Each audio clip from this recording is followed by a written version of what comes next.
Hello, the purpose of this video is to inform you about proposed sidewalk amendments. Over the past year, the Planning Department has actively received feedback from the Planning Commission, City Council, stakeholders, and the public regarding the Sidewalk Network Ordinance and its permitting process. Planning Commission Chair Lisa Clark appointed 2 commissioners to work closely with the Planning Department on redrafting the ordinance over the past 4 weeks. These combined efforts have been instrumental in helping the Planning Department expedite the process, with the goal of presenting the ordinance amendments to City Council by the end of the year. Recently, the draft revisions were presented at Planning Commission, initiating a 30-day public comment period and announcing a public hearing scheduled for November 14th.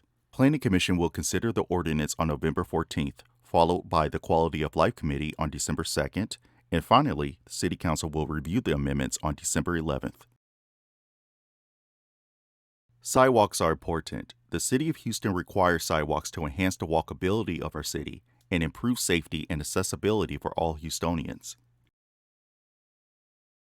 In the early 1990s, Public Works began enforcing sidewalk requirements to improve pedestrian accessibility. By 2020, the Planning Department initiated a review of sidewalk widths to ensure they meet evolving urban needs.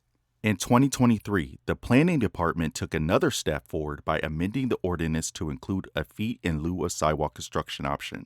Now we're working on the next phase, updating the sidewalk ordinance to better address current and future demands.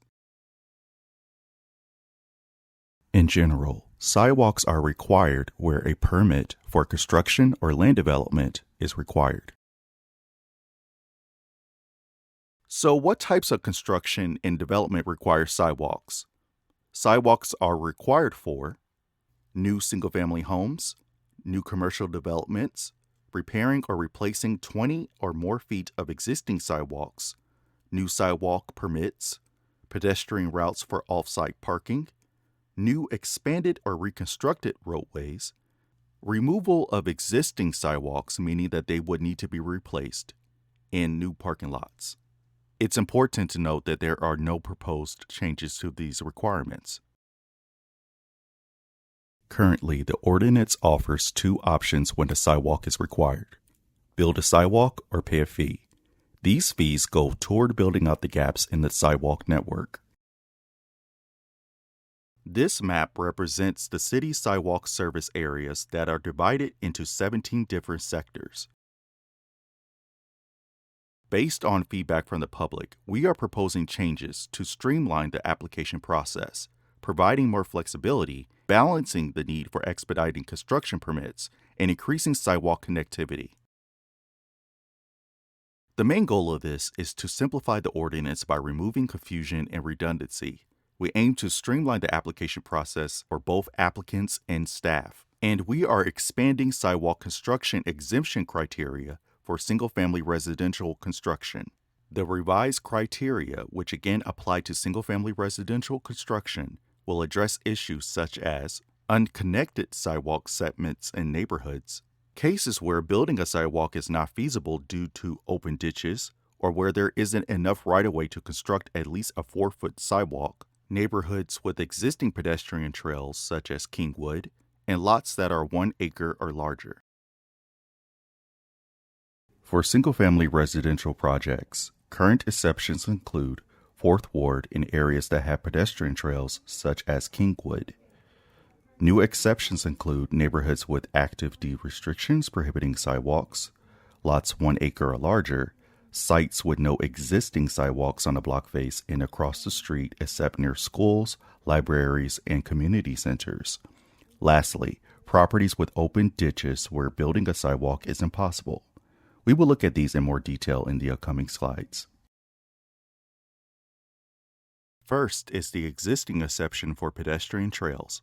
To claim this exception, an applicant will provide a copy of the neighborhood master plan or subdivision plat showing an alternate pedestrian plan. The first proposed exception is for deed restrictions that prohibit sidewalks. For this exception, we would require an attorney's opinion letter or a letter from a homeowners association confirming the deed restrictions. The second proposed exception is for lots 1 acre or larger, provided that the properties next to it are not in a permitting process or constructing sidewalks. Here, the applicant will provide pictures and/or a survey showing no sidewalks on either side of the property. The fourth proposed exception is when there are no sidewalks on your side of the street or across the street. This will help minimize disconnected sidewalks. The applicant would have to provide pictures of the blocks showing no sidewalks. Please note, this exception does not apply to properties within 1,400 feet of a school, library, or community center. The fifth proposed exception is where an existing open ditch makes the building of a sidewalk impossible due to a lack of space. We will require pictures and/or a survey showing an open ditch taking up the space from the property line to the street pavement. These exceptions are for all projects. Our current exceptions include sites that have existing sidewalks that meet width standards, sites where the street is grade separated freeway, sites where the street is undeveloped, and projects where the cost of the sidewalk is disproportional. The first current exception for all projects is when there is already a sidewalk in good condition. We require pictures and/or a survey that shows the sidewalk is in good repair and is built to the minimum width requirements. Another current exception is when the property is next to a freeway that is above or below ground level that would interfere with the construction of a sidewalk. We request that an applicant provide pictures and/or a survey showing that the freeway is not at ground level and that it is impossible to construct a sidewalk. A third current exception is when there is no roadway constructed, construction of the roadway is not required for the project, and there are no other plans or capital improvement projects to improve the street. The applicant would provide us with pictures and/or a survey showing the unpaved street. The fourth current exception is when the cost to build the sidewalk is more than half the cost of the entire development. We request that the applicant provide cost estimates for the sidewalk and the development. We are also proposing to streamline the process of approving alternatives to the full sidewalk width requirement around existing obstructions as long as the alternative path meets minimum design standards. If one or more obstructions make the sidewalk infeasible, then sidewalk construction is exempted. The Sidewalk Committee will review projects with conditions that don't meet any of these exceptions. The committee will determine whether the sidewalk must be built. So let's go over this timeline one more time. Public meetings are held in person and virtually until November 2nd. On November 14th, Planning Commission will consider the proposed amendments. This will be followed by the Quality of Life Committee meeting on December 2nd. And finally, City Council will review the amendments on December 11th.